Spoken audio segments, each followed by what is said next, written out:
I'm just going to record the lesson for the purpose of those people who are not here this morning. I hope you're doing well. I've kind of set up my basement down here so it looks a bit more like a chemistry classroom. It's good to see you all up and about.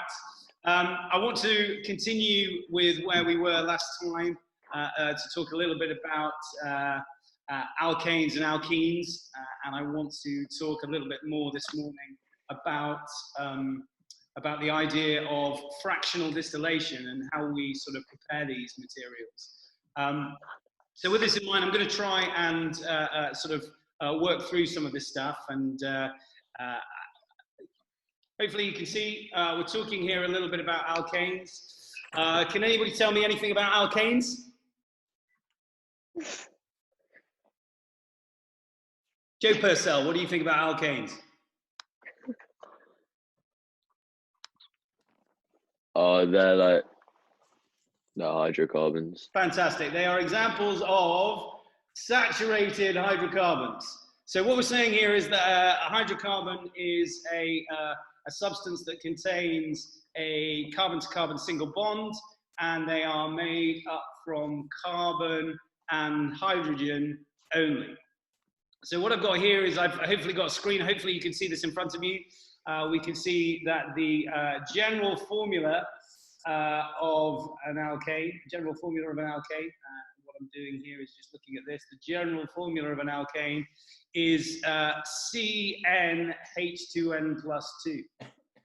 We talked about them existing as simple molecules, and therefore they have weak intermolecular forces.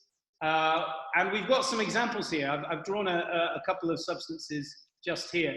Now, does anybody know what these are described as, these things here? Skeletal formula. Say again, sorry? Skeletal. Yeah, they're skeletal formula, fantastic. Can anybody tell me what these two materials are? This one here has the formula CH4, whilst this one here also has the formula CH4. Butane. Isomers of butane. They are isomers, fantastic. There are isomers of butane, fantastic. And then over here, as you can see, we've got some other examples. These are C9H20, both of these. Again, these are isomers. Now, going back to this first example that we have here, can anybody tell me which of these two materials will have the highest boiling point? The butane. Say again? The butane. The butane will have, fantastic. So this one here will have the highest boiling point. Does anybody know why? Because the Bonds to break. No, it's not to do with that. Surface contact. surface area. Surface contact, fantastic. I don't know who said that. That's a great response. Yeah, it's to do with the amount of surface contact that these materials have. So coming back to that example there, the one that we're looking at, this one here, this has got more surface contact than the one that's next to it. So with that idea, looking at these two examples that we have here, which of these two will have the most surface contact? The one on the left or the one on the right? Left.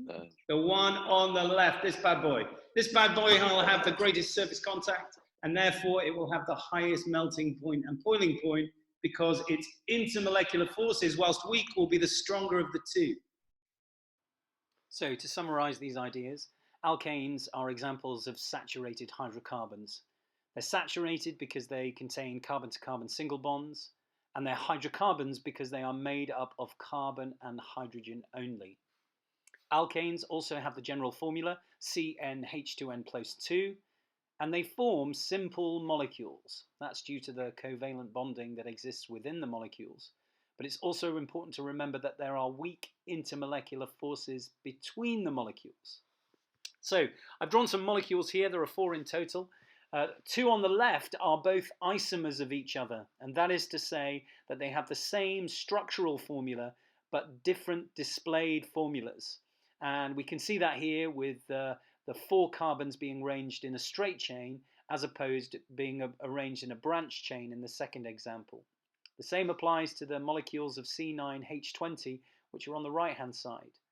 It's important to note that the example with the highest boiling point is the one which is straight chained, and it's straight chained and therefore has stronger intermolecular forces, and the shape means it has greater surface contact.